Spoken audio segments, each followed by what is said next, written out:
Maulan adlaw sa tanan. Welcome sa GB Mini Farming. Ni ako karon din sa among alugbatihan.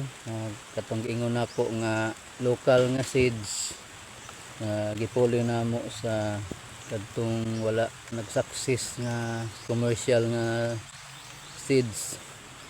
Ubay-ubay ni siya, almost 200 liso. Okay kay siya.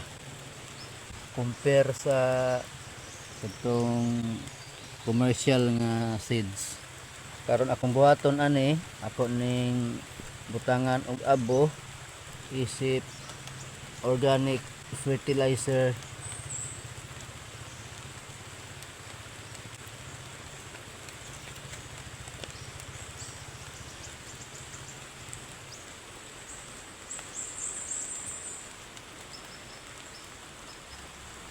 Nag-ulan.